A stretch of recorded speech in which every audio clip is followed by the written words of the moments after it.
नमस्कार दर्शकों, हमेशा की तरह हम आज भी आपके सामने एक सच्चाई को पेश करने वाले हैं। आज हम एक बहुत ही खास विषय पेश करेंगे और उस पर बहस भी करेंगे।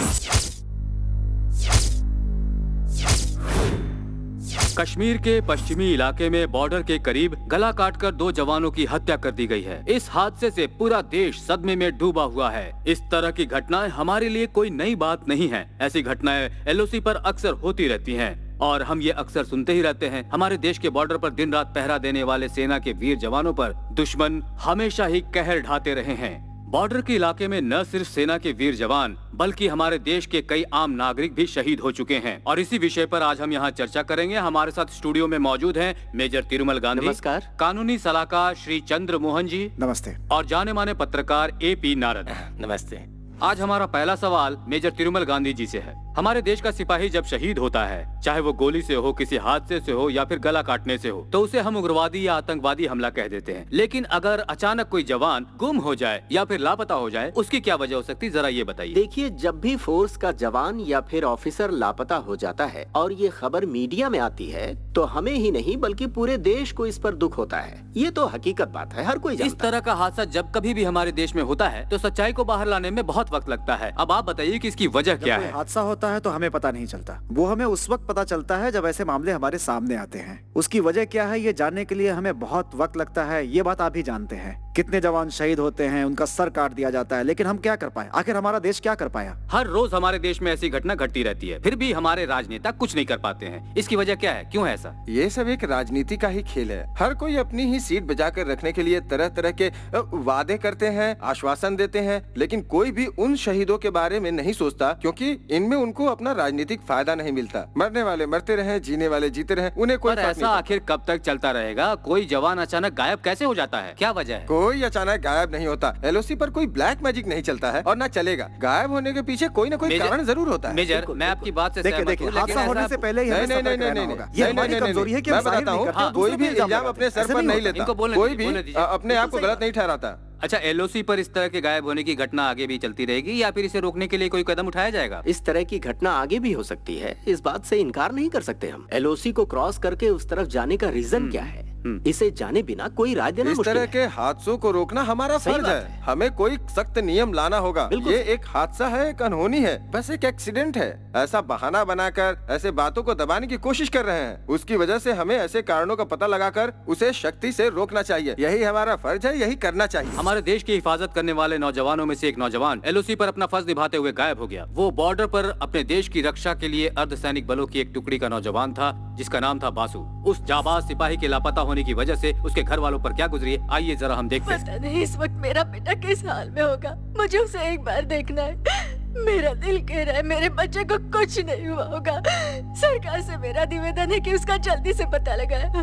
राजनेताओं को इसका जवाब देना ही होगा। बासु को ढूंढ कर लाना होगा। माँ बाप की देखभाल करना बच्चों का फर्ज है। अगर उनका सहारा छीन लिया जाएगा तो उनका क्या होगा? लापता होने वाला वासु अभी इस वक्त कहाँ है? क्या वो मारा गया या फिर जिंदा है? कहीं ऐसा न हो कि एक दिन उसका भी कटा हुआ सर LOC के पास मिले। ऐसे ही कई सवालों का जवाब पाने के लिए आज पूरा देश बेचैनी से इंतजार कर रहा है।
मेरा बस चले तो सारे इंडियंस को ऐसे ही तड़पा तड़पा कर मारूं, क्योंकि तुम लोगों का कोई धर्म नहीं है, तुम लोगों का कोई मकसद भी नहीं है। तुम सबको चुन चुन कर मारने के लिए ही मैंने ये वर्दी पहनी है। मेरे सीने में तुम लोगों के लिए सिर्फ नफरत है, सिर्फ नफरत। मेरा एक ही मकसद है, एक ही सपना है और एक ही देश है, मेरा अपना देश। मैं अपने देश का एक दिन का भी तुम्हारे हाथ नहीं लगने दूंगा। तुम लोग हमारे देशवासियों को तड़पा तड़पा कर मार रहे हो, उसका बदला मैं कैसे लूंगा जानते हो? तुम्हारे सर काट कर। जब तक यहाँ मौजूद तुम में से हर एक का सर में काट काट कर बदला नहीं ले लेता, तब तक मेरे सीने में लगी आग बुझ नहीं पाएगी और मैं चैन से सो नहीं पाऊंगा। तुम्हारे सारे साथियों को, तुम्हारे सारे खानदान को जब तक कश्मीर पाकिस्तान को नहीं मिल जाता, मैं चैन से नहीं रहने दूंगा। जिसने भी यहाँ से भागने की कोशिश की तो उसका सर काट कर एलओसी पर फेंक दूंगा। तुम्हारी जिंदगी अब तुम्हारी नहीं रही, वो मेरे हाथ की कठपुतली बन गई है। तुम्हारी मौत का फैसला अब मैं करूंगा। मैं अब तुम्हारा मालिक हूँ। आज किसकी मौत लिखी है ये जानने के लिए सब तैयार हो जाओ। सो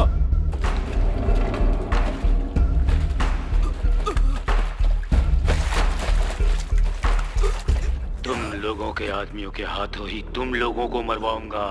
जिसे कुछ दिन जीना है वो दूसरे को मारेगा, नहीं तो हमारी गोली उसे मार देगी।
Kill him!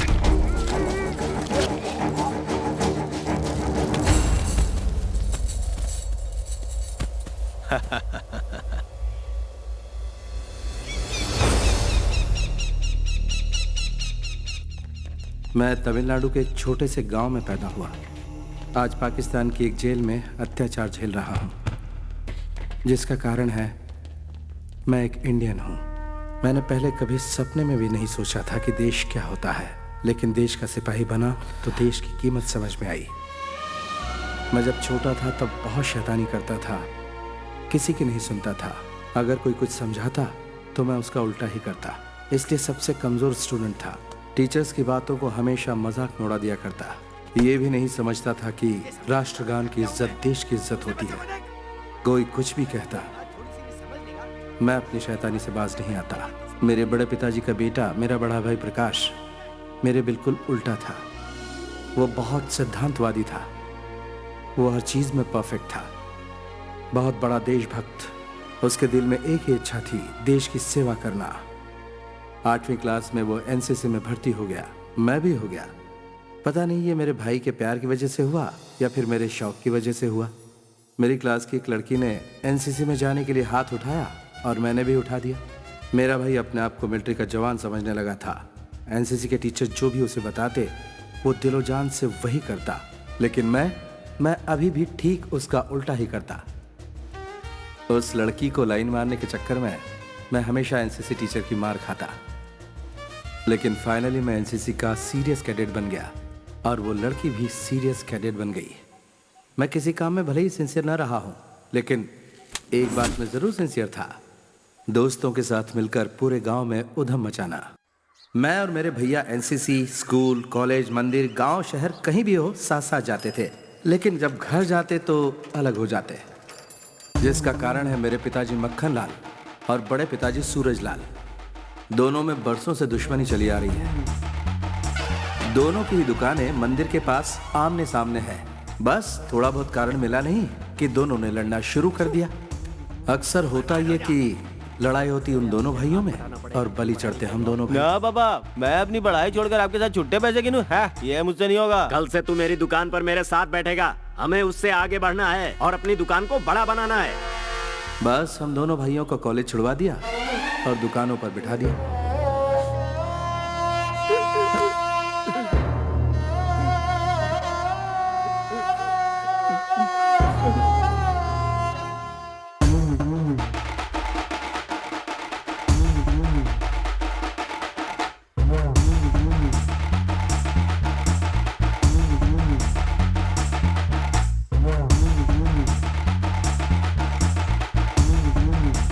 जल्दी से पहुंचा ले। कर रहा हूँ। अरे कितनी देर से खड़े हैं? दुकान खाली है, जाकर बैठ जल्दी।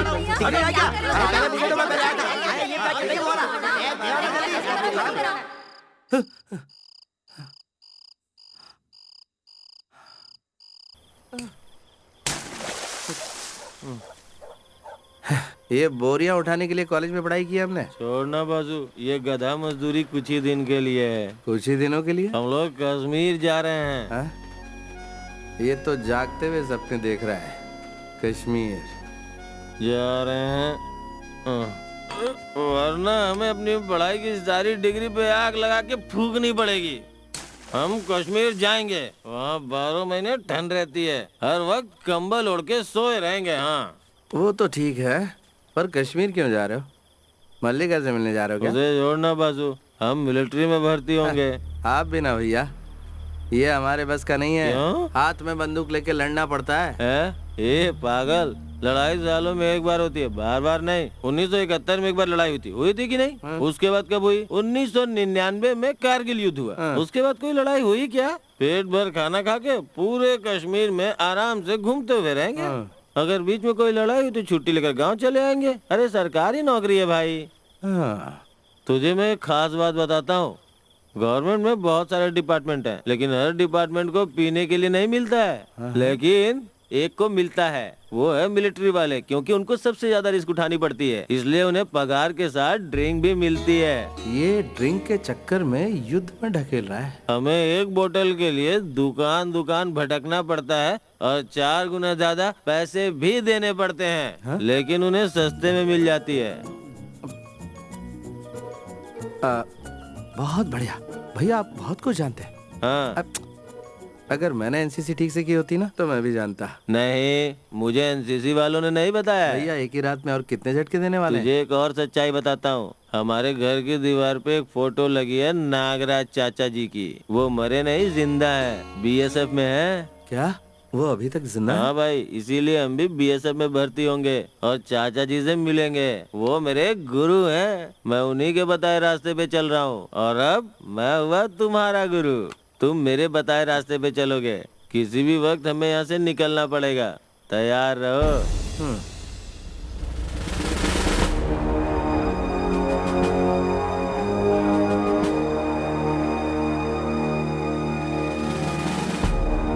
भाई आगे बढ़ना।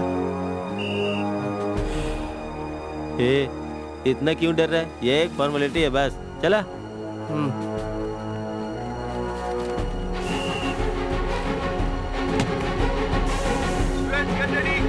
सभी लोग लाइन पे खड़े हो जाइए। जो भी डिसिप्लिन तोड़ेगा उसे बाहर निकाल दिया जाएगा। Come on, get ready. अपने अंदर स्फूर्ति लाओ और तेज भागो। जो पहले नंबर पे टेंशन मत ले भाई, सब ठीक हो जाएगा। मैंने कई जगह फोन पे बात की है। तो फिर तू ये सोच रहा है कि वॉर होगी तो क्या होगा? वो नहीं सोच रहा हूँ भैया, आपको पता नहीं शराब मिलती है, वही सोच रहा हूँ। तुम्हें मेरी बात पे डाउट हो रहा है क्या? लगता है ये कुछ और ही सोच रहा है। किसी से पूछकर कंफर्म कर लूँ क्या भैया? किससे? सर क्या है? एक मिनट इधर आइए। क्या कर रहा है? कुछ डाउट है सर, मुझे नहीं, इन्हें। क्या डाउट है? यही कि वो जो वहाँ बैठे वो क्यों इंटरव्यू ले रहे हैं? वो भी बीएसएफ के ऑफिसर हैं। नहीं वो बात। तू चुप कर। तो वो खाकी ड्रेस में क्यों है? हम लोग ऑफिस में खाकी और फील्ड में फौजी ड्रेस पहनते हैं। क्यों भाई, ये क्या है? हाइट बढ़ाने के लिए। आजकल की फिल्मों में हीरो लोग भी हाइट बढ़ाने के लिए यही करते हैं। हाँ, आओ देखता बच हूँ। गए। हे, तू कुछ ज्यादा ही ओवर रिएक्ट कर रहा है। अभी शांत रह, पहले हमारा कश्मीर जाना तो कंफर्म हो जाए। नेक्स्ट। 1 minute sir.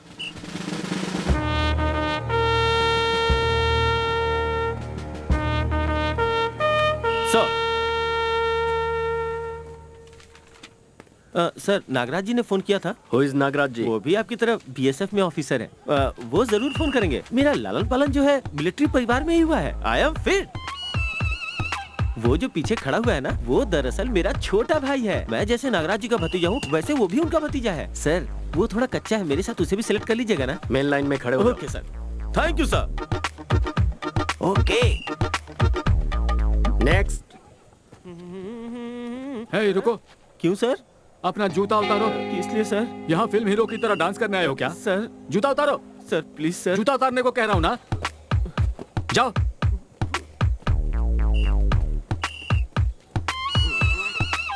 कितनी हाइट है इसकी? हे, ठीक से खड़े हो। हाँ ठीक है। Five feet 4 inch। Sir 1 minute sir, Nagraj ji का फोन आया था, जरा पूछ के बताइए ना। 42। जोर से सांस लो, अपनी छाती फुलाओ, सीने में सांस भर के।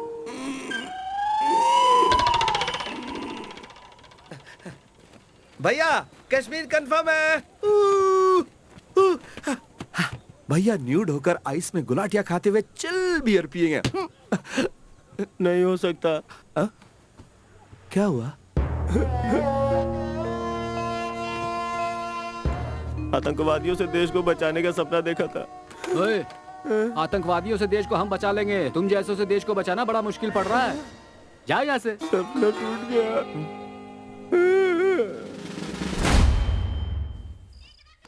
जा बेटा जा, तुझे जो भी सही लग रहा है वो कर, लेकिन ईमानदार रहना। चुप रहिए जी। सुबह शाम दुकान में जब बैठता था तब किरकिरी करते रहते थे। अब अपने हिसाब से कुछ बनना चाहता है तो बनने दीजिए ना। बेटा वासु, इधर आओ।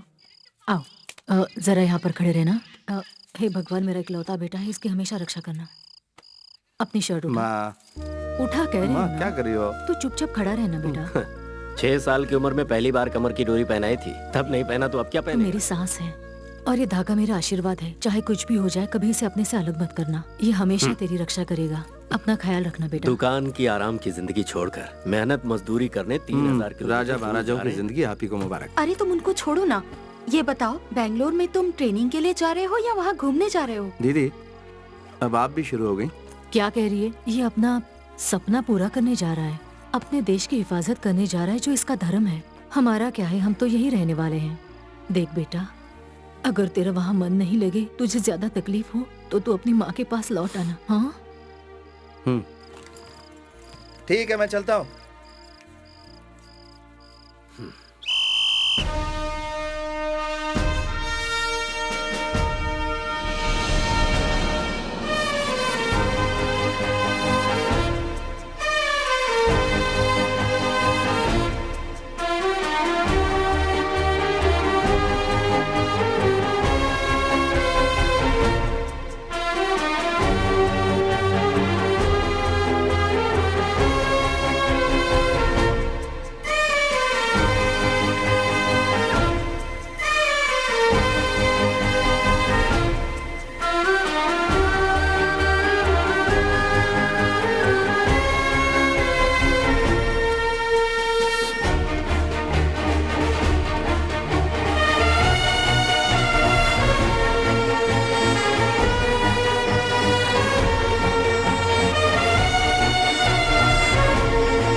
The most dangerous border of the world, इस वक्त जहां आप खड़े हैं, and the most costly place of India.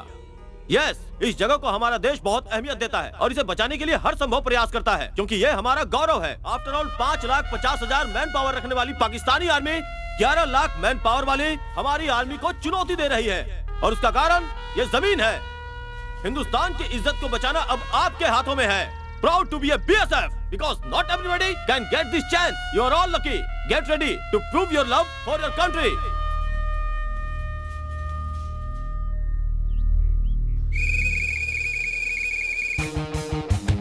चलो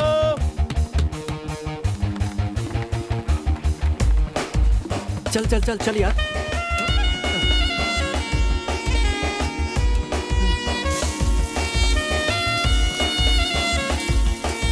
Boy, you just follow my instruction. We will do the rest. देख रहे हो? अपने में ही खोया है, पता नहीं क्या सोचता रहता है। हे वासु, चल जल्दी आ।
अपना गांव छोड़कर इतनी दूर कुछ करने के इरादे से आया हूँ।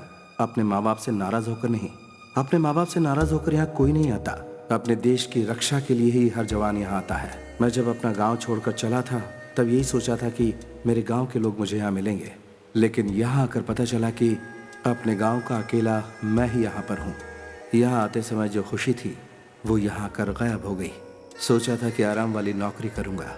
फौज में भर्ती होने के बाद बंदूक लेकर खड़ा रहना, वो भी तन्हा, कितना मुश्किल काम है ये मुझे अब पता चला। जिंदगी अकेली गुजारनी पड़ेगी। अगर ये पहले पता होता तो मैं फौज में भर्ती नहीं होता। एक दूसरे का चेहरा देखे कई कई दिन हो जाते हैं, ये किसी कयामत से कम नहीं। तन्हाई तन्हाई और तन्हाई, और ये बात मैं किसी से कह भी नहीं सकता। यहाँ जहां तक नजर ले जाओ वहां खामोशी ही खामोशी है। बहती नदी का पानी बहुत साफ होता है जिसे हम इस्तेमाल करते हैं, लेकिन कभी कभी उसमें धूल और मिट्टी भी मिल जाती है। और हाँ, फौजी की जिंदगी वैसे हमेशा तन्हा नहीं होती। उसे दुश्मनों से लड़ते हुए सर्दी, गर्मी और मच्छरों का भी सामना करना पड़ता है। पापा का कहना न मानकर मैंने अपने सर पर बहुत बड़ी मुसीबत मोल ले ली। ये मेरे बस का नहीं है। यहाँ मेरा दिल नहीं लगता। मेरा दिल चाहता है कि मैं वापस अपने गांव भाग जाऊं। मेरे दिल में ये बात आई ही थी कि अचानक एक दिन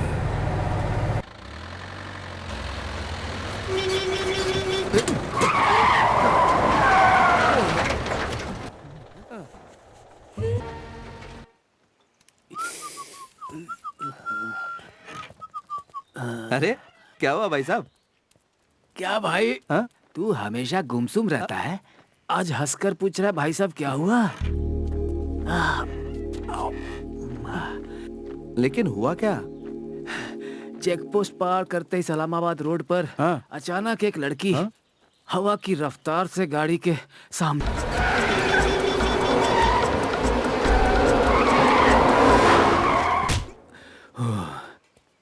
पल भर के लिए तो मेरी जान ही निकल गई थी।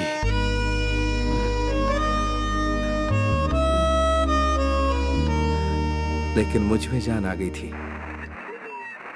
मेरा दिल पहले मेरे काबू में था, लेकिन उसे देखने के बाद अब नहीं रहा। तन्हाई में उससे बातें करता हूँ, उसकी यादों में खोया रहता हूँ। तन्हाई में मुझे आसपास वही नजर आती है। पता नहीं मुझे क्या हो गया। अकेले में हंसता रहता हूँ। कल तक मैं तन्हा था, आज उसकी यादें मेरे साथ हैं। स्टॉप! पता नहीं फिर कब नजर आएगी, यही सोचता हूँ। नहीं मिली तो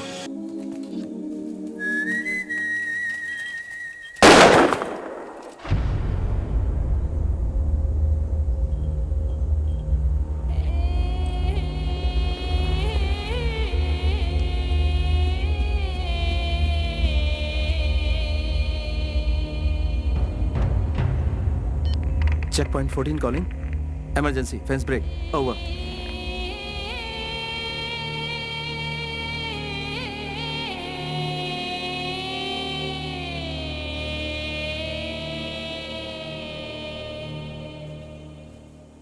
सर, क्या हुआ यहाँ पे? मेमना फेंसिंग क्रॉस कर रहा था, सामने वाले ने गोली मार दी सर। तो तुम यहाँ पर क्या कर रहे थे?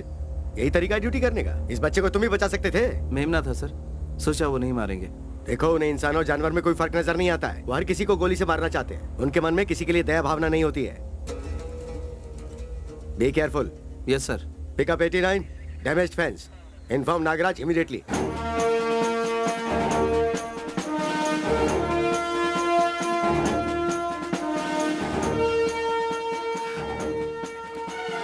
अरे नागराज चाचा जी,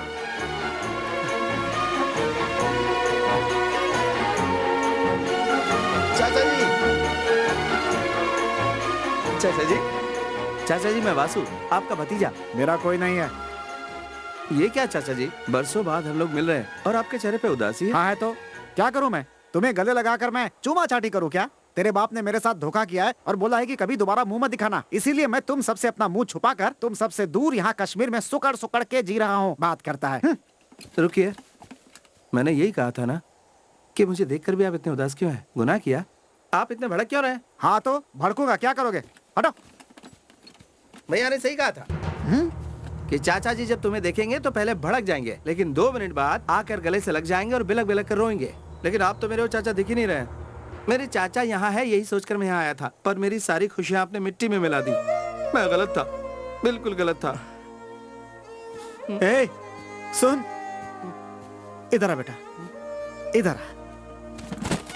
आजा।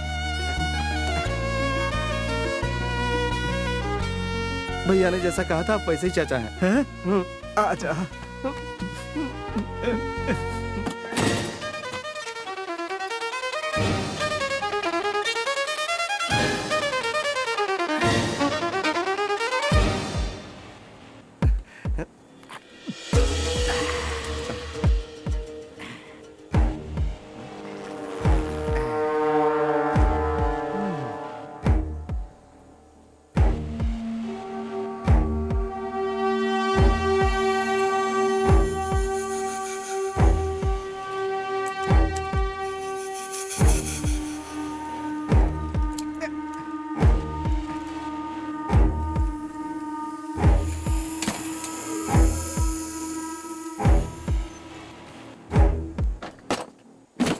देख बेटा, काम के समय में भी तेरा चाचा नशे में रहता है ऐसा मत सोचना।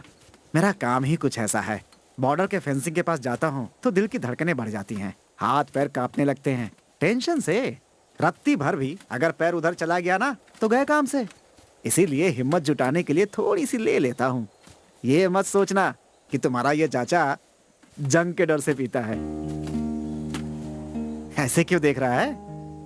अरे एक बार पुराने सेक्टर में फेंसिंग ठीक करने एक जवान गया था, फिर बेचारा लौट कर ही नहीं आया। पता है क्यों?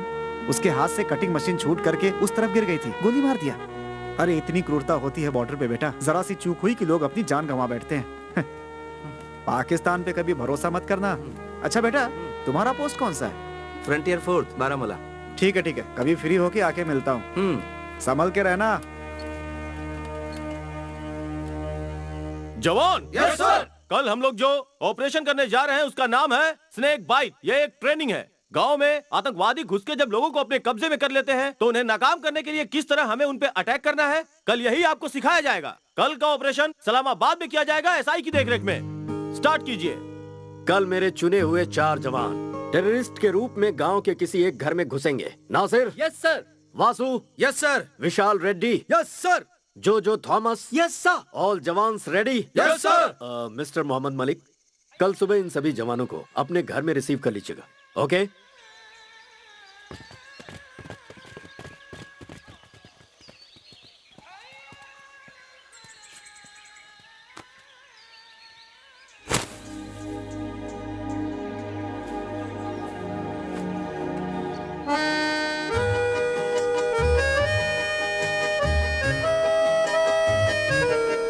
वासु, ए वासु।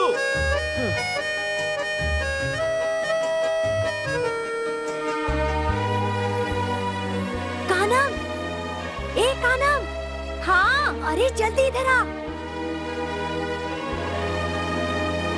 रही हूँ। जल्दी जानती है हमारे गांव में टेररिस्ट घुस आए हैं। ये क्या कह रही है? सच कह रही हूँ, मिलिट्री वाले भी आए हुए हैं। तो सच बोल रही है? हाँ। ए क्या हुआ? कोई दरवाजा खटखटा रहा है। रुक मैं आती हूँ वहाँ। जल्दी आओ जल्दी आओ। कहाँ है? उधर उधर है। ठीक है तू उस तरफ जा। हाँ। इधर कोई नहीं है। देख।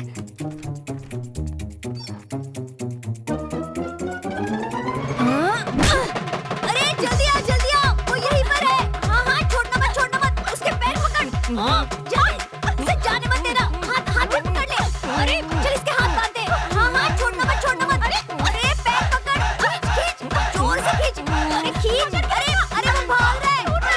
जल्दी आ। अरे उसे भागने मत दे। अरे कहाँ जा रहा है? रुक। पकड़ उसे। पकड़ लिया। छोड़ना मत। सांप जल्दी आइए इधर। सर हमने आतंकवादी को पकड़ा है। Very good girl. या गुड, ऐसा ही होना चाहिए। अगर घर में कोई अनजान घुसा है तो उसे ऐसा ही पकड़ना चाहिए। लेकिन ये कोई टेररिस्ट नहीं है, हमारे बीएसएफ के जवान हैं। ये हमारा ट्रेनिंग प्रोग्राम है। अरे तुम एक जवान हो, मैंने तुमसे क्या कहा और तुमने क्या किया? अपना मास्क उतारो।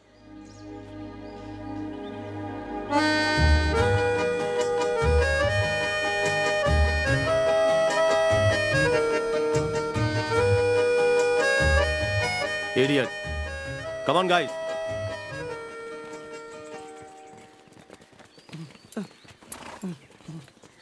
जवान जी।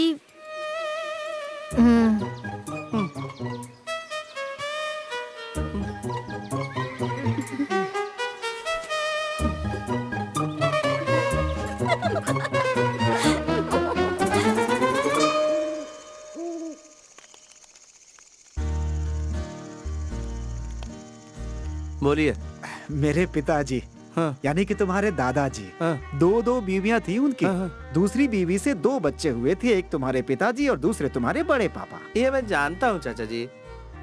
जब मैं पैदा हुआ था तो पिताजी की दौलत में मैं हिस्सा मांग लूंगा, इस डर से मेरी बेइज्जती करके बेरहमी से धक्का मारकर बाहर निकाल दिया। हाँ बेटा, जब मैं छोटा था तो मीठा जल बहुत पसंद करता था। वो क्या होता है? अरे वही नींबू जूस, संतरा जूस और सोडा। उस समय केले का मिलता था। घर के पास वाली मंदिर की दुकान से हमेशा वहीं से लेकर पीता था। 500 रुपए उधार हो गए थे। चुका नहीं पाया तो दुकानदार ने मुझे दौड़ा कर पीटा था। ये बात पता नहीं कैसे तुम्हारे पापा तक पहुंच गई। उन्होंने मुझे बुलाया, बोला उधार मैं चुका दूंगा, बस तुम इस पेपर पर साइन कर दो। पता है उस पे तुम्हारे पिताजी ने क्या लिखा था? इस घर पे मेरा कोई अधिकार नहीं होगा। बच्चा समझकर मुझसे साइन करा लिया और सब कुछ मेरे हाथ से चला गया। उस समय वो 500 रुपए मेरे लिए किसी खजाने से कम नहीं थे। मैंने साइन कर दिया। ये बात पता नहीं कैसे गांव वालों को पता चल गई और लोग मुझे ताने मारने लगे कि सिर्फ 500 रुपए के लिए मैंने अपनी जमीन जायदाद सब कुछ छोड़ दी। लोगों ने मुझे धक्के मारकर गांव से बाहर निकाल दिया। किस मुंह से गांव में जाऊं मैं? अब बस कीजिए चाचा जी, वरना दिमाग की सारी नसें फट जाएंगी। मैंने अभी पी कहा है। आधी बोतल डकार चुके हैं आप। अरे बाप रे, क्या हुआ? मेरी कमर की डोर कहीं गुम हो गई। कमर की डोर गुम हो गई? ये कैसा शोर है? आज सुबह यहाँ जो ऑपरेशन हुआ था उस समय इसकी कमर की डोर गुम हो गई है। वो यहीं कहीं होनी चाहिए, ऐसा मुझे शक है। अरे भाई, उस धागे में ऐसी कौन सी बात है? किसी को मिली क्या? सुनो, वो मेरी माँ की निशानी है। यस, जान से भी प्यारी है। वो नहीं मिली तो मैं सो नहीं पाऊंगा। हमारे देश में बहुत सारी चीजें हैं जिसमें से 3 मुख्य हैं। पहली है कमर की डोर, दूसरी मंगलसूत्र और तीसरी है पायल। कान खोल कर सुन लो, अगर कमर की डोर किसी को मिली है तो चुपचाप लौटा दो। अगर किसी ने छुपाने की कोशिश की तो वो खून की उल्टी करके मरेगा। इतनी पावर है उसके अंदर। अब देखो कैसे मिलती है। इधर आएगी। क्या है? जरूर आ जाएगी चाचा जी। मुझे पूरा अरे यार, किसी तरह ये उसे दे दे, तू ही दे दे। मैं खून की उल्टी करके वरना नहीं। ए चाचा जी, इधर आइए। मुझे पता था।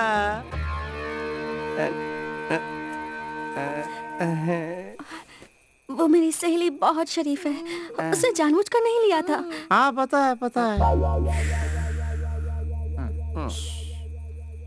हाँ बोलिए। देखिए, मेरी सहेली को कुछ नहीं होना चाहिए। कुछ नहीं होगा, कुछ नहीं होगा। नहीं होगा? होगा। वो नासमझ है। इस नादानी के प्रायश्चित के लिए उसे क्या करना होगा? आप बताइए, मैं उसे बता दूंगी। प्रायश्चित तो करना होगा, लेकिन वो लड़की नहीं कर सकती। तुम्हें करना होगा। मुझे? क्या करना होगा मुझे? तो ये लो, ये तुम मेरी कमर से बांधोगी। नहीं नहीं नहीं, ये मुझसे नहीं होगा। नहीं। मेरे बच्चे, तू घोड़े को बांधने की बात कर रहा है क्या? वो बात की बात है, अभी तो इसे बांधने दो। बांधो बांधो। तो तुम्हारी सहेली नहीं बचेगी। अरे नहीं, प्लीज बांध देना यार। चलो, ठीक है, बांधती हूँ। अरे रहने देना। मेरी सहेली को कुछ नहीं होना चाहिए।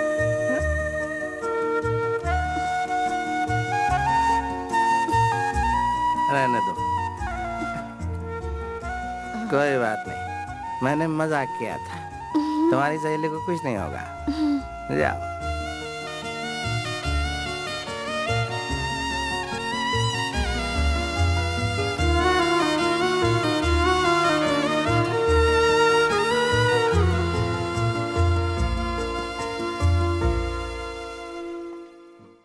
माँ। बेटा, तू कैसा है बेटा? माँ तुम कैसी हो? मैं अच्छी हूँ। अच्छा ये बता, तुम्हारे सारे दोस्त कैसे हैं? हाँ सब ठीक है माँ। और तुम्हारे वो ऑफिसर ठीक है ना? हाँ, ड्राइवर, क्लीनर, सिक्योरिटी, झाड़ू वाला, माली सब अच्छे हैं माँ। अब फोन रखूं? इतनी जल्दी क्या है बेटा? अपनी माँ से थोड़ी देर बात नहीं कर सकता? तुम्हारे फोन का मुझे इंतजार रहता है। हाँ ठीक है, बोलो। बेटा यूनिफॉर्म में अपनी एक फोटो भिजवा दे, कितनी बार बोला है? यूनिफॉर्म में फोटो खिंचवा कर भेजूं? यहाँ पर सब लोग पूछते हैं बेटा, सबको तुझे देखना है, खासकर मुत्तु स्वामी को। याद रखना, भूलना मत।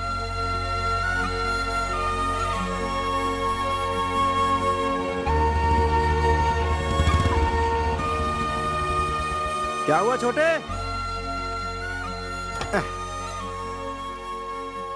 क्या बात है बेटा? ड्यूटी टाइम पे यहाँ लेटा हुआ आसमान की तरफ ताक रहा है। क्यों, माँ की याद आ रही है क्या? हाँ बिल्कुल, मम्मी की याद सता रही है। हर 2 दिन में फोन करके कहती है कि फोटो भेजो अपना। फोटो ही मांग रही है ना, तो फिर खिंचवा के भेज देना उसे। फोटो भेजूं? अरे तू ऐसे बात क्यों कर रहा है जैसे अभी तू मुझे गोली मार देगा? तो फिर क्या करूं मैं? ढोल बजाऊं, बाजार में नाचूं? अरे तू इतना चिढ़ क्यों रहा है? आप नहीं जानते, वो वहाँ लड़की वालों को दिखाने के लिए मेरा फोटो मंगा रही है। मैं अपनी जगह उस लड़की का फोटो भेज दूं जिसे मैं चाहता हूँ। तेरी माँ को बुलेट का शौक लगे ना लगे, तेरे बाप को बॉम्ब का शौक जरूर लगेगा। जो भी हो। तो अब एक काम कीजिए चाचा जी, कहीं से भी एक अच्छे से फोटोग्राफर को वहाँ ले जाइए जहाँ वो मिली थी। कौन? वो कश्मीरी लड़की है क्या? यस। रहने दे बेटा, वो एरिया अनजान एरिया है, इतनी आसानी से किसी पे भरोसा नहीं कर सकते। इसीलिए कहते हैं बड़ों के साथ बैठकर कभी नहीं पीनी चाहिए। एक गिलास अंदर गया और एडवाइस देनी शुरू कर दी। नहीं बेटा, उन लोगों के साथ तेरी जमेगी नहीं। नहीं चाचा जी, वही लड़की तो मेरी जिंदगी है, आप समझते क्यों नहीं? हाँ लेकिन अब आपको कुछ भी बोलने की जरूरत नहीं है। शाम को एक फोटोग्राफर को लेकर सीधे वहाँ पहुँच जाइए, ठीक है? हाँ। कश्मीरी ड्रेस में बहुत खूबसूरत लग रही है चाचा जी। मेकअप कुछ ज्यादा कर लिया है बेटा। ठीक है, जा जा। फोटोग्राफर कहाँ है? इधर आ। ये फोटोग्राफर है? यही तो फोटोग्राफर है। कैमरा निकालो, हमारी फोटो खींचो। देखा कितना बढ़िया चमकाता है। जाओ फोटो खिंचवाओ। ये मुझे दीजिए। मेरे पीछे आओ।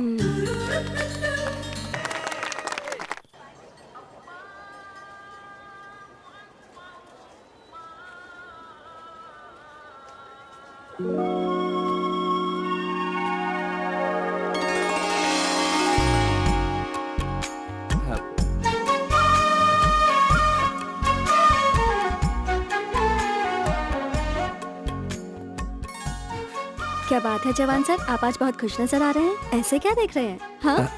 नहीं, ऐसा कुछ नहीं है। मुझे आपसे कुछ पूछना था, इसलिए मैं यहाँ आया हूँ। पूछना था? हाँ।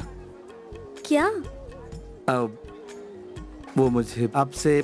हाँ, मुझसे क्या? बस आपसे बात करनी थी मुझे। ओह, हाँ। बोलिए। हाँ।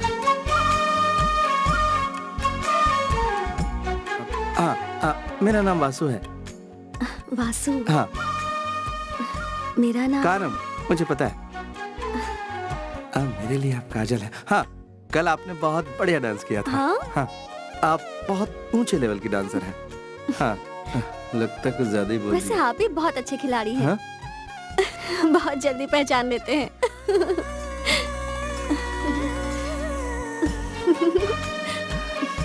बेटा वासु, हंसी तो फंसी। ये मौका मिस मत करना। क्या मिस मत करना? वो बस ऐसे कह दिया। मौसम बहुत सुहाना है ना। आज जब मैं आया था तो मुझे अच्छा नहीं लगता था। लगता था यहाँ से भाग जाऊं।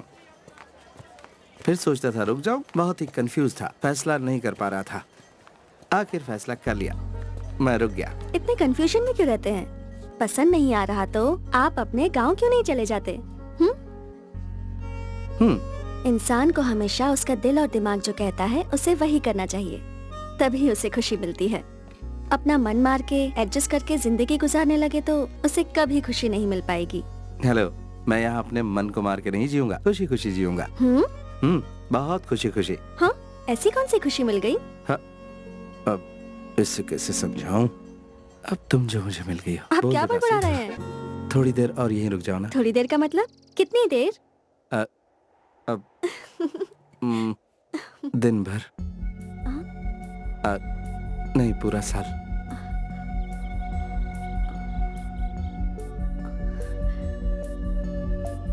तुम मेरे पास रुक जाओ जिंदगी भर के लिए।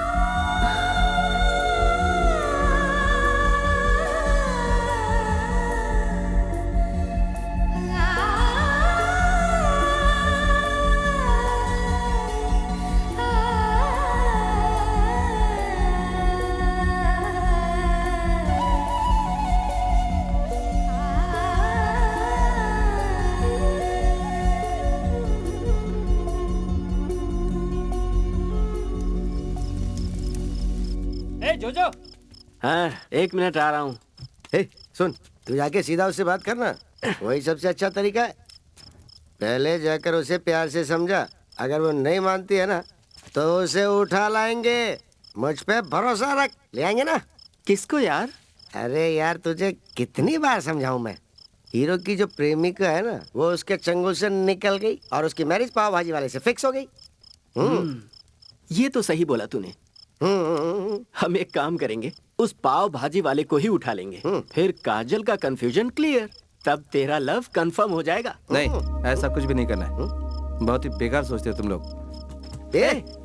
तुझे क्या लगता है कोई तेरे सामने आके हाथ पैर जोड़ेगा और प्यार से बोलेगा कि दामाद जी मेरी बेटी को ले जाइए? बेवकूफ।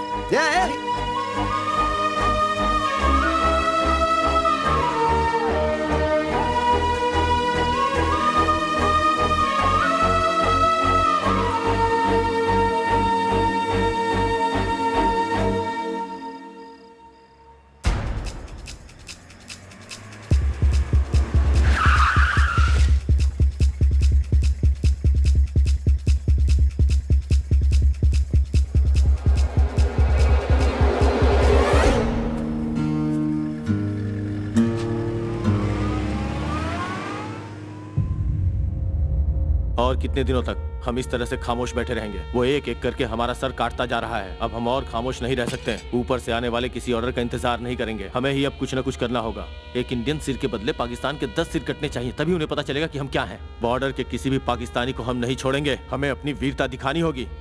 आज के बाद वो इंडिया की तरफ आंख उठाकर भी देखें, इस लायक भी नहीं बचेंगे। जम्मू कश्मीर के बारामूला इलाके में भारतीय जवानों के सर कौन काट रहा है, आज इंडियन आर्मी ने इसका पता लगा लिया है। भारतीय जवानों ने ईद का जवाब पत्थर से देने के लिए पूरी तैयारी के साथ घेराबंदी की है। भारतीय जनता इस जुल्म के खिलाफ आवाज उठाने के लिए सड़कों पर उतर आई है और वो पूरी तरह से इंडियन आर्मी का साथ दे रही है। पाकिस्तान संभल जाओ का नारा लगाते हुए जगह जगह मोर्चा निकाला जा रहा है। देश के रक्षा मंत्री जवान, आप लोग ऐसी सिचुएशन कई बार फेस कर चुके हैं। कर्फ्यू के वक्त एंटी सोशल एलिमेंट्स बाहर निकल कर आते हैं और ऐसे मौके पर हमें बहुत ही एक्टिव और सतर्क रहना पड़ता है। पब्लिक को बचाना हमारी मेन ड्यूटी है और उन्हें सेव करते हुए दुश्मन का सामना करना भी हमारी ड्यूटी है।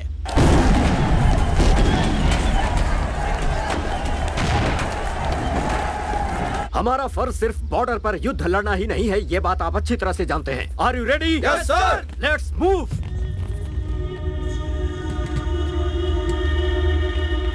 Vasu, sir, what happened?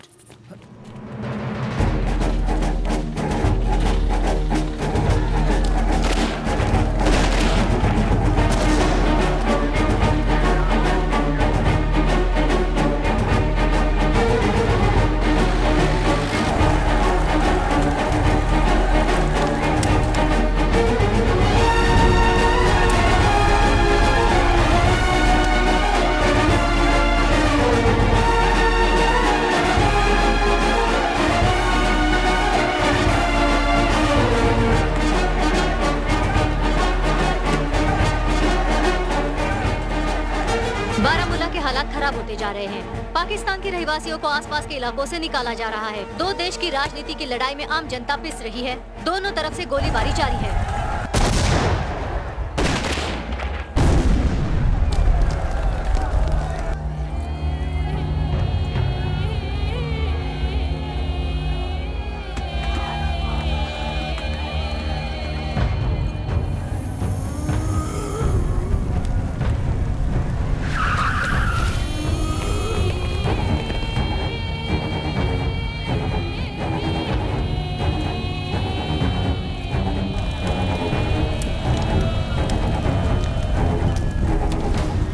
दहशत के माहौल से हर कोई अपना घर बार छोड़कर दूसरे इलाके में पलायन कर रहा है। पूरे इलाके में अफवाह को फैलने से रोकने के लिए प्रशासन हर संभव प्रयास कर रही है। स्थिति अभी भी चिंताजनक है।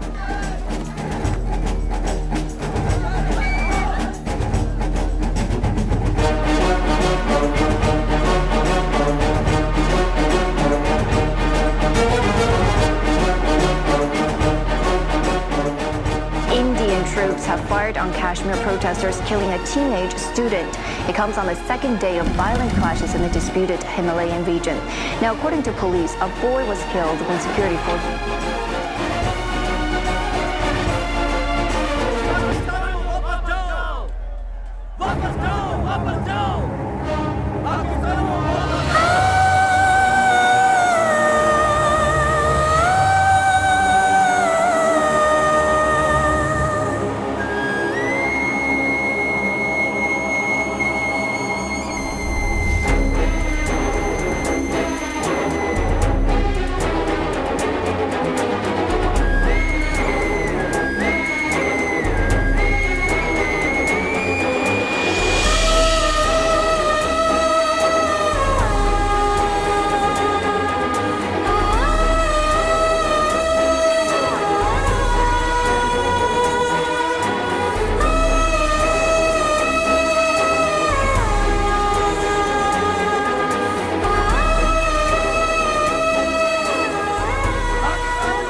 शांत हो जाओ बेटा, शांत हो जाओ।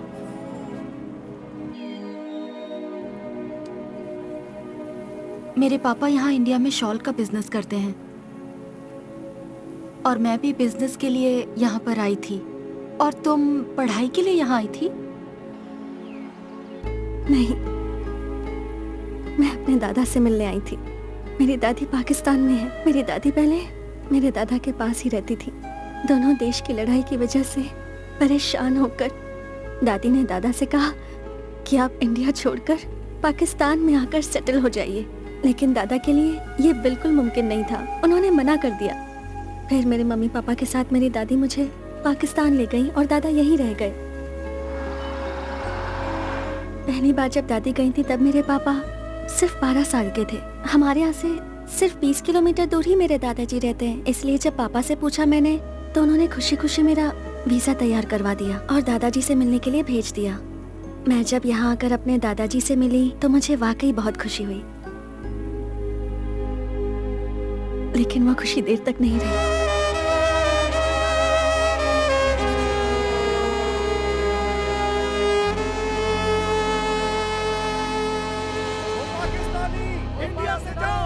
पाकिस्तानी इंडिया से जाओ, ओ पाकिस्तानी इंडिया से जाओ, ओ पाकिस्तानी इंडिया से जाओ, ओ पाकिस्तानी इंडिया से जाओ, ओ पाकिस्तानी इंडिया से जाओ। रुको रुको, क्या कर रहे हो?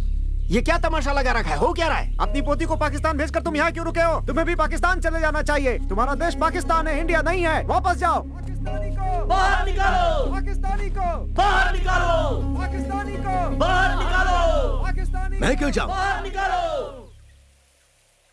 किस लिए जाऊं मैं?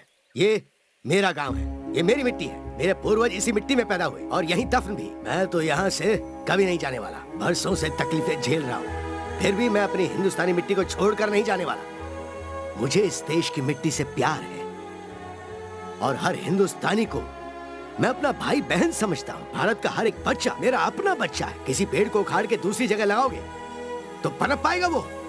50 बरस से ज्यादा बीत गए हैं, लेकिन ये मसला आज भी ज्यों का त्यों है। इतने बरसों के बाद मेरी पोती मिलने आई थी, उससे मिलके बहुत खुश हुआ, लेकिन अफसोस मेरी खुशी ज्यादा दिन नहीं रह पाई। उसे मजबूर होकर यहाँ से जाना पड़ा। अब वो यहाँ नहीं आ पाएगी और आई तो मेरा नसीब। पता नहीं तब तक जिंदा रहूं या ना रहूं, दोबारा मैं मेरे अपनों से कब मिल पाऊंगा।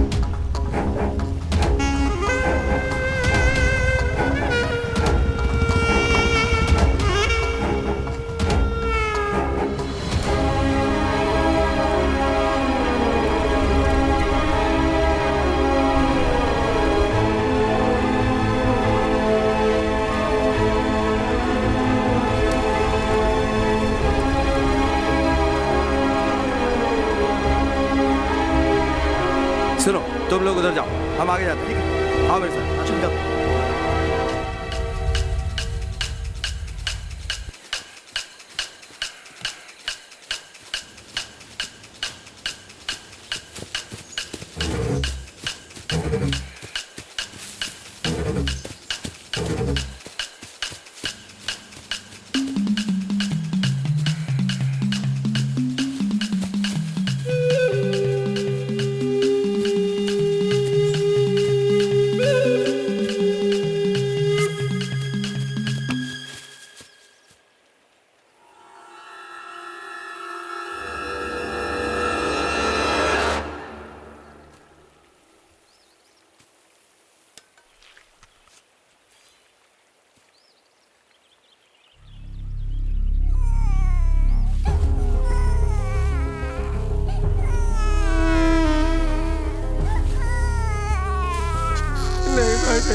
हम पे रहम करो, हमें मत मारो। यहाँ से कोई भी पाकिस्तानी जिंदा वापस नहीं जाना चाहिए। अगर कोई मिलता है तो उसकी गर्दन उड़ा दो, छोड़ना मत।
सिचुएशन बहुत खराब है, घर में घुस घुस कर मार रहे हैं।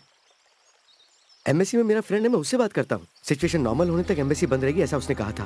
तब तक समझदारी से कदम उठाते हुए हमें इस प्रॉब्लम को सॉल्व करना होगा। किसी बड़े ऑफिसर से बात करके भिजवा सकते हैं। मुश्किल है। पासपोर्ट, वीजा या किसी प्रूफ के बिना अगर हम पुलिस के पास जाएंगे तो ये मैटर नॉन अवेलेबल होकर के और भी पेचीदा हो जाएगा, समझे? ये बेचारी फंस जाएगी। तो फिर अब क्या करें चाचा जी? आप लोग प्लीज इतनी टेंशन मत लीजिए। किसी भी तरह मैं अपने गांव वापस पहुंच जाऊंगी। यहाँ से सिर्फ 4 किलोमीटर दूर ही बॉर्डर है, वो किसी तरह क्रॉस कर लूंगी। फिर वहाँ से 16 किलोमीटर दूर ही मेरा घर है। बस एलओसी तक आप मेरी हेल्प कर दीजिए। बॉर्डर एरिया पे सिक्योरिटी बहुत टाइट है, तुम कैसे क्रॉस कर पाओगी? यहाँ डर डर के जीने से बेहतर है किसी तरह मैं छुपते छुपाते बॉर्डर क्रॉस करके निकल जाऊँ। मैं 20 किलोमीटर पैदल चल लूंगी।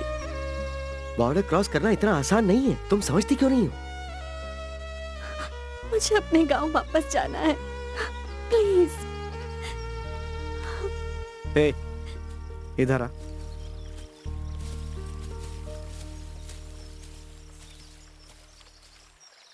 बासु, वो लड़की बेचारी वाकई यहाँ नहीं जी पाएगी।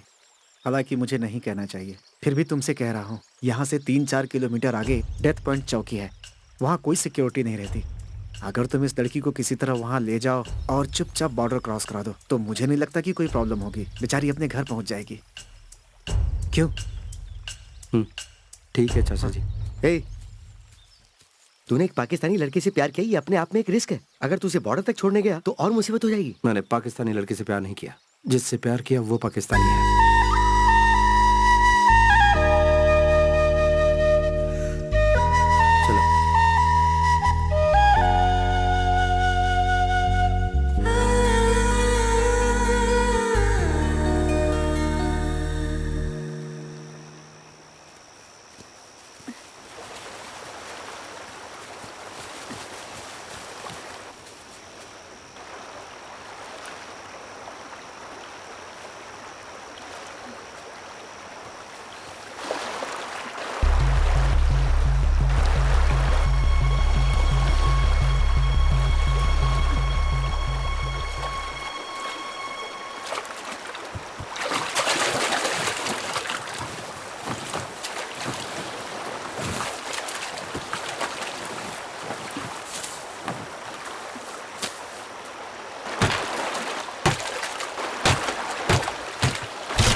आओ।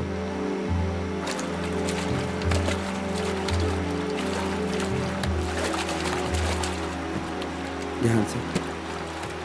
अब तुम जाओ वासु, मैं यहाँ से अकेली चली जाऊंगी। नहीं, मैं चलूंगा। तुम जाओ वासु, मैं नहीं चाहती तुम पर कोई मुसीबत आए। मैं चली जाऊंगी वासु। देखो, इस समय 7 बजे, मैं 8 बजे तक वापस आ जाऊंगा, मुझे कोई प्रॉब्लम नहीं होगी। मेरा दिलो दिमाग कह रहा है कि मैं तुम्हारे साथ चलूं, इसलिए आ रहा हूं। ठीक है?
चल।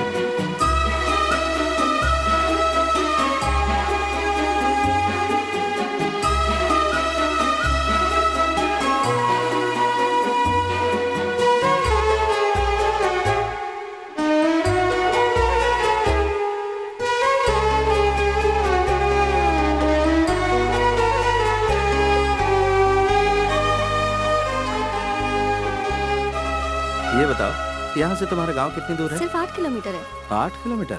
चलो हम दोनों रेस लगाते हैं। हाँ? हाँ, हम जल्दी पहुंच जाएंगे।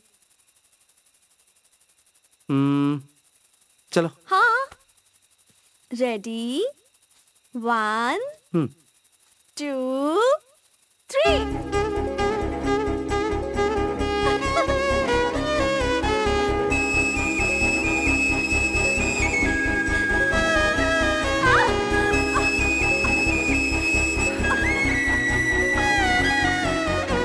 क्या हुआ?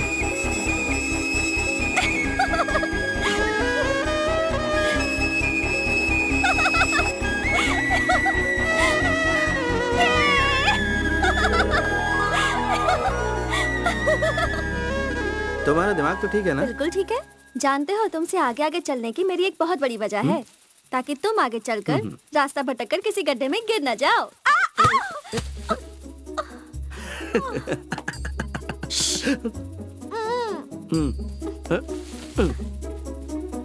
क्या हुआ? हाँ?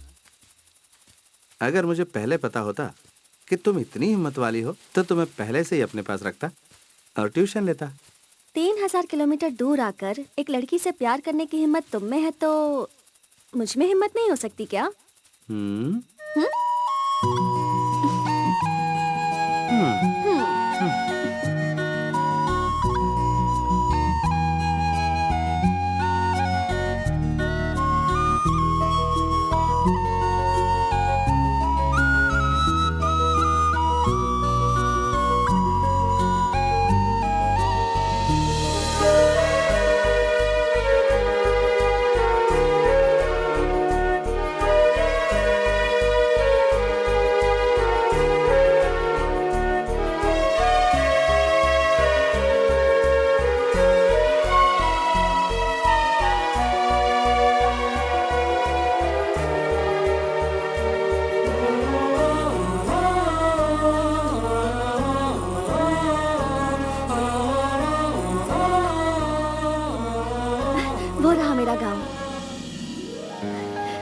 मस्जिद के ऑपोजिट जो घर दिख रहा है ना, वही मेरा घर है।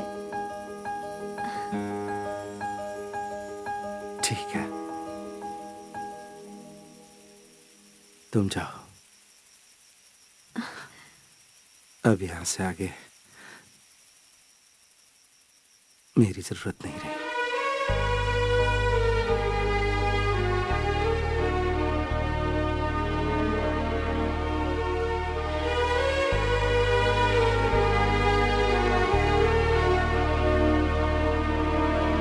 वासु, संभल कर जाना।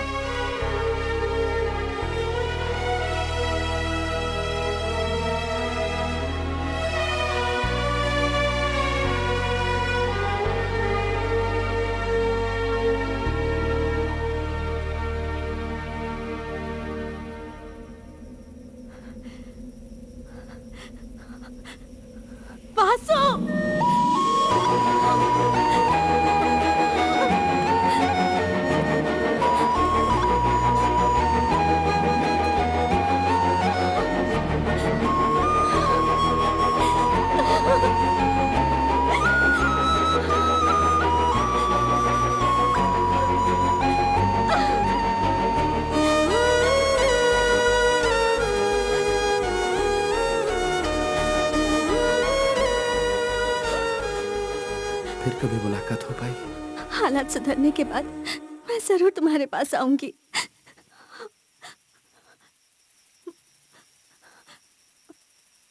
मेरे घर तक चलो ना वासु, तुम्हें मम्मी पापा से मिलवाना है।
और इसकी दादी हमेशा इंडिया के बारे में बातें करती थी। मेरे जेठ, मेरी ननद सब बातें करते थे। यहाँ कदम रखने वाले तुम पहले इंडियन हो बेटा। हमारी माँ अक्सर कहा करती थी कि इंडियन सचमुच बड़े दिल वाले होते हैं और यहाँ हम सब के दिलों में हिंदुस्तानियों के लिए बहुत इज्जत है। दोनों देशों के सियासतदानों ने हम सब के दिलों में दूरियां पैदा कर दी। पहाड़ी के उस पार जैसे वहाँ के लोग मारे जा रहे हैं, ठीक वैसे ही यहाँ भी मारे जा रहे हैं, जो बिल्कुल गलत हो रहा है। एलओसी में फेंसिंग होने के बावजूद दोनों देशों के लोग एक दूसरे को अभी भी उसी तरह दुश्मनी की निगाहों से देखते हैं। बेटा, हमारी बेटी हमारे पास सही सलामत पहुंच गई, हमें बहुत खुशी है। इसी तरह तुम भी अपने माता पिता के पास सही सलामत पहुंच जाओ, यही हमारी दुआ है। अब मुझे इजाजत दीजिए, सुबह होने से पहले मुझे एलओसी क्रॉस करनी है। मैं भी तुम्हारे साथ चलता हूँ, कहीं तुम रास्ता ना भटक जाए। रहने दीजिए, मैं चला जाऊंगा, रास्ता मैंने देख लिया है। बेटा, हालात सुधरते ही मैं इंडिया आऊंगी। मुझे तुम्हारी माँ से मिलना है। तुम्हारे जैसे होनहार और हिम्मत वाले लड़के के परिवार से मिलकर मुझे बहुत खुशी होगी। जिस दिन आप इंडिया आएंगी उस दिन मैं अपनी माँ से आपको जरूर मिल पाऊंगा, ये मेरा वादा है आपसे। अब मैं चलता हूँ, नमस्ते।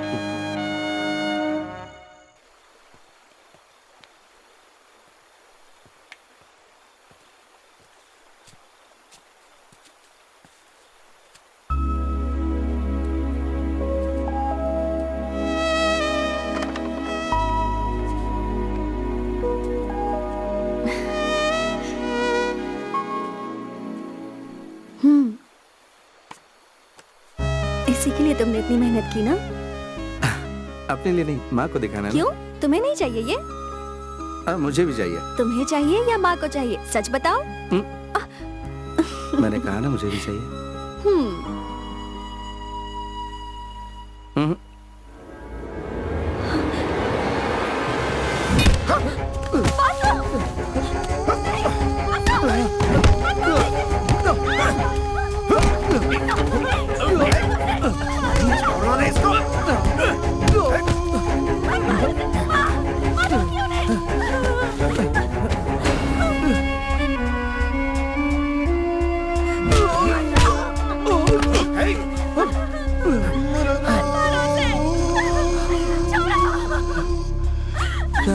छोड़ो मुझे, छोड़ो,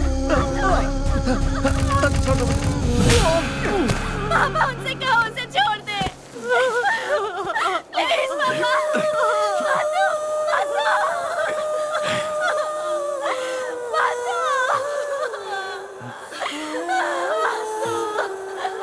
वो मेरी जिंदगी है माँ, उसे बचा लो।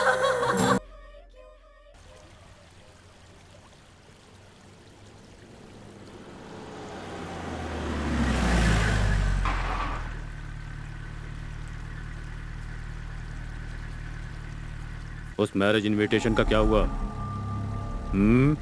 बता क्या हुआ?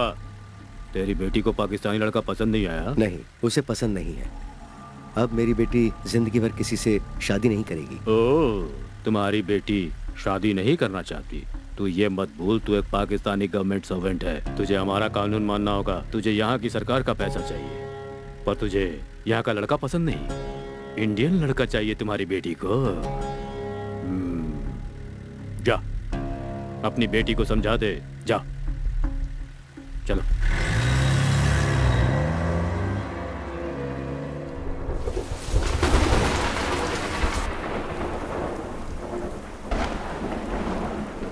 हमारे ऊपर यहाँ जो अत्याचार हो रहा है वो हमारी गवर्नमेंट को पता है कि नहीं? कैसे पता चलेगा? आज तक यहाँ की जेलों से कोई जिंदा लौट पाया है क्या?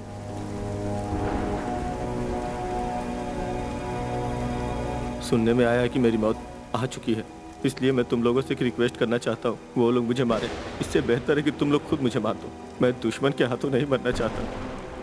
वो जब मुझे उठाने आएंगे तो तुम सब लोग मिलके एक साथ मेरे ऊपर हमला बोल देना। मेरी मौत हर किसी के लिए एक उदाहरण बननी चाहिए। यहाँ के लोगों के लिए तो एक ललकार होगी, हमारे लोगों के लिए भी एक बहुत बड़ा सवाल हो जाएगा।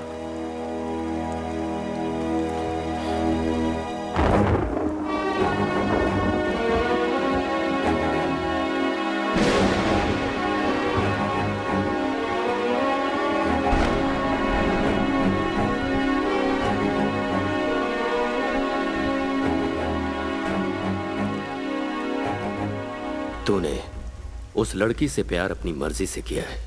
इंडिया के लोगों ने तुझसे क्या क्या आस लगा रखी होगी, ये तो तुझे पता ही है ना। लेकिन तेरा सपना है कि तू भले ही अपने परिवार या देशवासियों से ना मिले, लेकिन अपने प्यार से जरूर मिले। सही है ना? यहाँ हम देशवासियों से मिलने के लिए तड़प रहे हैं और उसके लिए हम सभी कैदी यहाँ से भागने की कोशिश में लगे रहते हैं। यहाँ पर जितने भी लोग हैं उनका सबका अपना अपना मकसद है, लेकिन एक मकसद सबका है, वो है अपने देश के लिए और अपनों के लिए मर मिटना। लेकिन तुम्हारा मकसद तुम्हारा प्यार, उस चक्कर में तुम यहाँ आकर फंस गए और अब मारे जाओगे। छी, बीएसएफ के जवान हो। क्यों? बीएसएफ वाले प्यार नहीं कर सकते? वो सिर्फ बॉर्डर पर लड़ने के लिए ही बने हैं। हाँ, मैंने उस लड़की से प्यार किया, गुनाह किया। लगता है तुम भूल रहे हो कि सरकार अपने खर्चे से तुम्हें 38 हफ्ते की ट्रेनिंग देती है और साथ में पगार भी देती है फुल फैसिलिटी के साथ। याद है कि भूल गए? इन सब के बावजूद तू एक पाकिस्तानी लड़की के प्यार में इस तरह से डूब गया कि अपना देश और अपनों को भूल गया। जो कुछ होना था वो हो गया। हम दोनों यहाँ सिर्फ कैदी हैं। तुम और मैं एक जैसे हैं। मतलब यहाँ की गवर्नमेंट की नजर में हम दोनों एक समान हैं। क्या कहा तूने? तू और मैं एक समान है? मैं अपने देश में रहूं या यहाँ रहूं, लेकिन तुझ जैसा पागल नहीं। चाहे जो कुछ हो जाए मेरे साथ, यहाँ से तो मैं भाग कर ही रहूंगा। यहाँ जो हम हिंदुस्तानियों पर भयंकर अत्याचार किए जा रहे हैं, हम सभी पर जो जुल्म हो रहा है, यहाँ की सारी बातें मैं इंडियन गवर्नमेंट को बताऊंगा। लेकिन यहाँ से भागने से पहले तुझे तो मैं जरूर खत्म करूंगा, जिससे तुझ जैसा बुज़दिल और मजनू कभी भी हमारी फौज में आने की ना सोचे।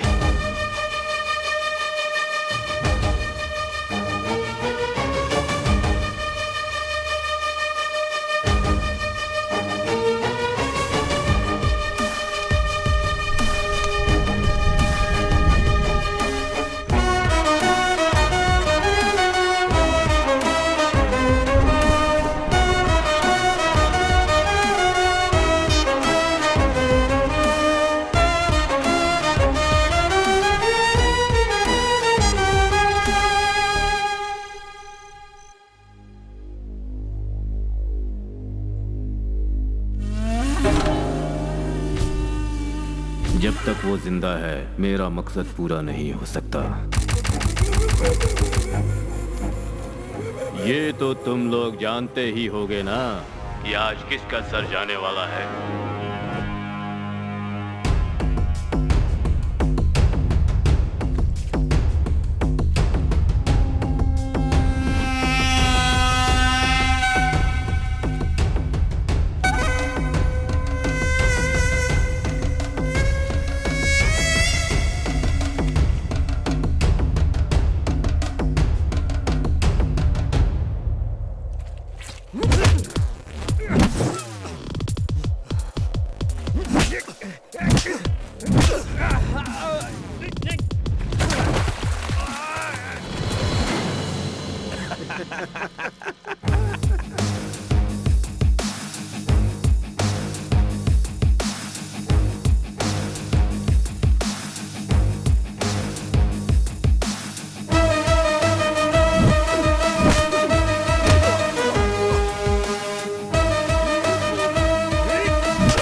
हर किसी की मौत का फैसला सिर्फ मैं करता हूँ। अब तेरी बारी है।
तेरे सामने कोई भी आ जाए, जीतेगा तू ही, मुझे पहले से ही पता था। इसलिए अगर तू यहाँ से निकलना चाहता है तो तुझे उसे मारने का फैसला करना होगा। मेरी 12 साल की बेटी को नई जिंदगी इंडिया में ही मिली। यहाँ के डॉक्टर्स ने लाख कोशिशें की पर वो फिर भी कुछ नहीं कर पाए। आखिर में इंडिया के डॉक्टर्स ने उसके हार्ट का ऑपरेशन करके उसे एक इंडियन हार्ट लगा दिया और नई जिंदगी दी। तभी मैंने फैसला कर लिया था कि किसी इंडियन की जान बचाने के लिए अगर मुझे अपनी जान भी देनी पड़े तो मैं पीछे नहीं हटूंगा। तो किसी हालत में एलओसी के पार नहीं जाना चाहिए। जहां भी दिखे उसे वही भून दो और सिर काट के एलओसी के पार फेंक दो। जब तक वो जिंदा है मुझे सुकून नहीं मिलेगा। और वो लड़की गद्दार है, उसे कितना समझाया पर वो नहीं मानी। किल हर।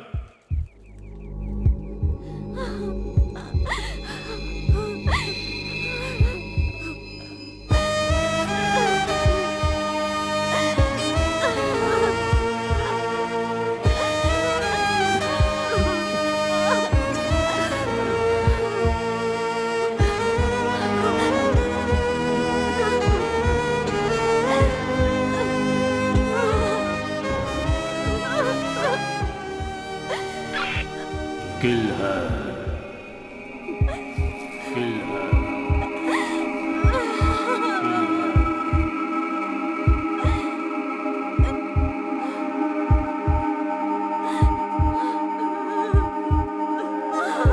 क्या हुआ? उसका बाप सामने आकर खड़ा हो गया सर। अगर उसे कोई बचाने सामने आए तो उसे भी खत्म कर दो। Okay sir.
यहाँ से चली जा। तेरे लिए तेरा परिवार शहीद हो गया बेटे। तेरे माँ बाप तेरी शादी इस लड़के से करवाना चाहते थे, उनकी वो ख्वाहिश पूरी नहीं हो पाई और उन्हें अपनी जान से हाथ धोना पड़ा।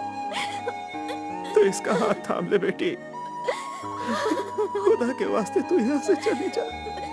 तेरे परिवार को अल्लाह जन्नत नसीब करे। अल्लाह के वास्ते तू यहाँ से चली जा बेटी, चली जा बेटी, चली जा।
मेरा नाम लेकर आई थी, पर मैंने तुम सबको शामिल कर लिया। वासु काजल, हम मरने की नहीं, बचने की कोशिश कर रहे हैं। हम दोनों को एक साथ जीना है। मुझे मर जाने दो वासु। मरने का नहीं, जीने का हौसला रखो। मुझे जिंदा नहीं छोड़ेंगे, मुझे नहीं जीना है वासु। तुम्हारे परिवार को यकीन था तुम्हें मेरे साथ कभी कोई तकलीफ नहीं होगी, तुम हमेशा खुश रहोगी। उनका यकीन टूटेगा नहीं, चाहे जो हो जाए। वो हमारी वजह से शहीद हुए हैं, उनकी शहादत को जाया नहीं होने दूंगा। मेरे साथ इतना जुल्म हुआ है, फिर भी मैंने जीने की उम्मीद नहीं छोड़ी है। मेरे माँ बाप भी मुझे देखने के लिए कितने तड़प रहे होंगे। हमें हौसला नहीं तोड़ना है काजल। अगर हम दोनों ऐसे ही मर गए तो पता है क्या होगा? वो 32 कैदी भी मारे जाएंगे। हम कैसे बचेंगे? कैसे बचेंगे ये मत सोचो काजल, यहाँ से बचकर निकलेंगे, तुम ये हौसला रखो। यहाँ से बॉर्डर सिर्फ 8 किलोमीटर बचा है। मैं फिर कह रहा हूं, मौत से ज्यादा जिंदगी का हौसला रखो। हम जिएंगे और साथ में जिएंगे। आओ।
तरफ से घेर लो इसे। आ जाओ, आ जाओ, ये लोग भागने लगे।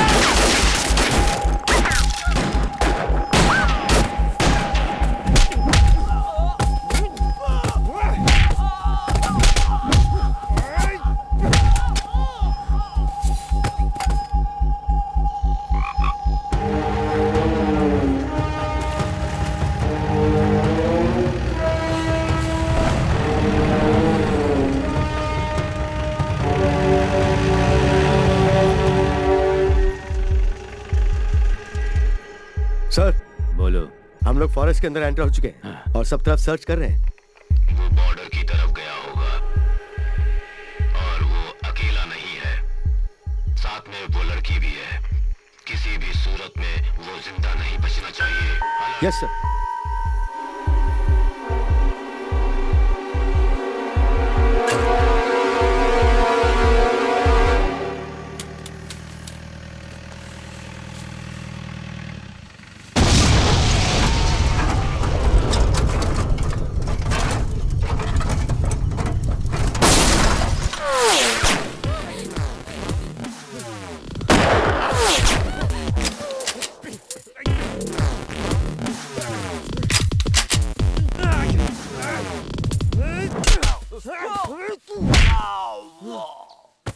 काजल, काजल, काजल।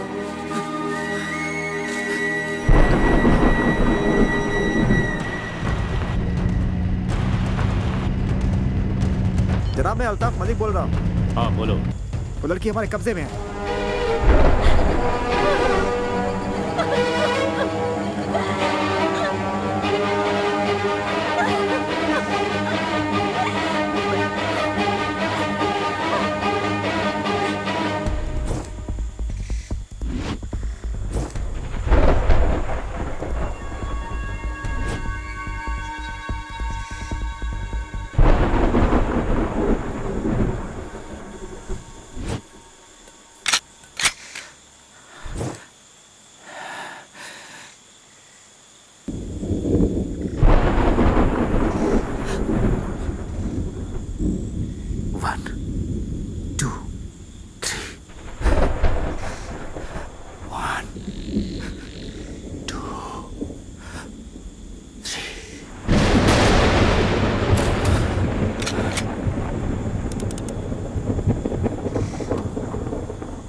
मलिक, जल्दी लाइन पर आओ।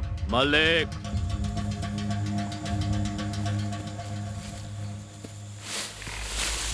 मलिक रिप्लाई करो। मलिक, मलिक रिसीव कर रहे हो? Malik,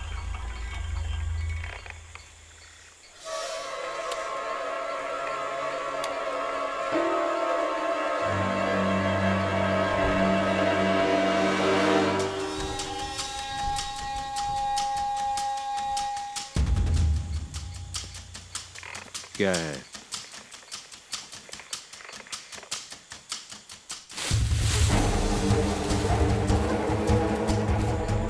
don't shoot.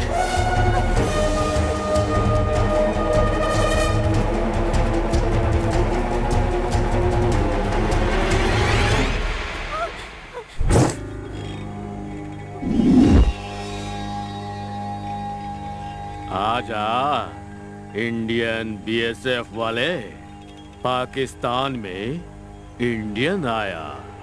आजा, बढ़ आगे, आ मेरे पास। बढ़िया।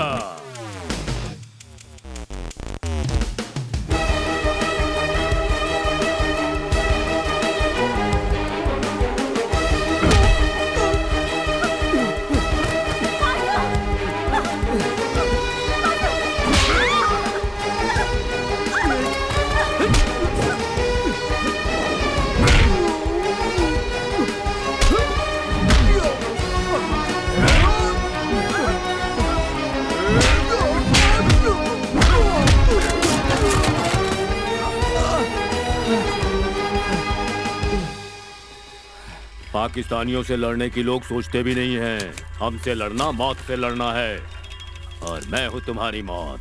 हाँ, लड़ मुझसे, कम ऑन।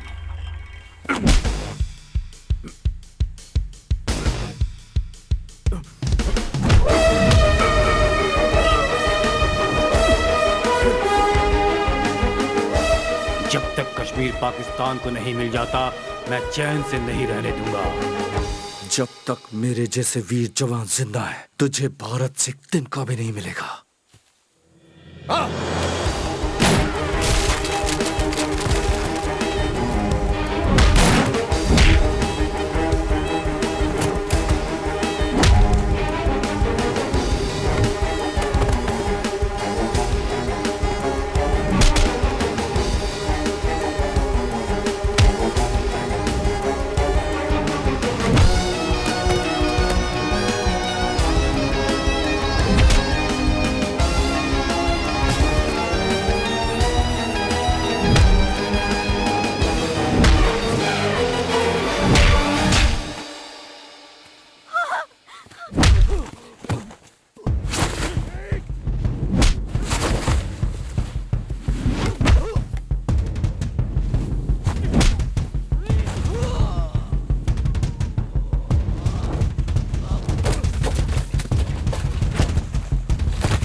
मैं चाहूं तो इसी वक्त तुझे मार सकता हूं, लेकिन मुझे तेरी जान नहीं चाहिए।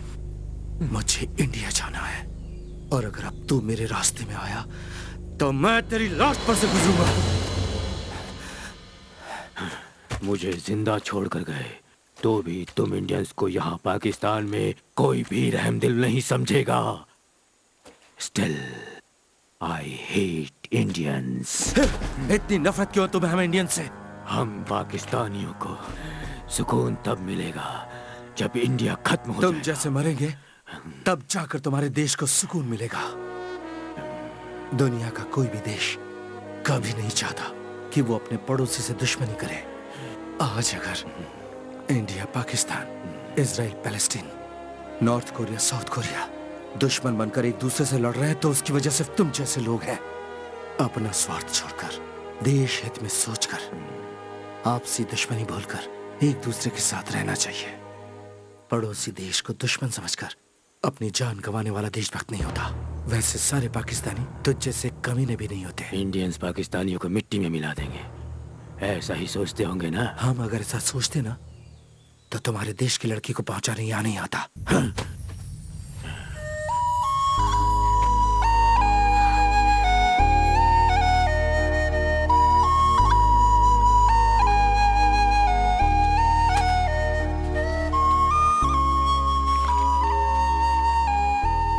पाकिस्तान से बरसों से चली आ रही दुश्मनी को एक तरफ करके दोनों देशों ने आपस में मिलकर एक ऐसी संधि बनाई है जिसमें एक दूसरे के देश में कैद दोनों देशों के कैदियों को रिहा कर दिया गया। अपना वादा निभाते हुए भारत ने अपने जेल से 23 पाकिस्तानी कैदियों को रिहा कर दिया है। इस संधि के पीछे भारत के एक जाबाज सिपाही वासु का बहुत बड़ा हाथ है।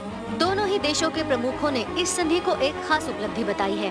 पाकिस्तान के जेल से छूटकर आए हुए लोग आज अपने परिवार के साथ हंसी खुशी से जिंदगी गुजार रहे हैं।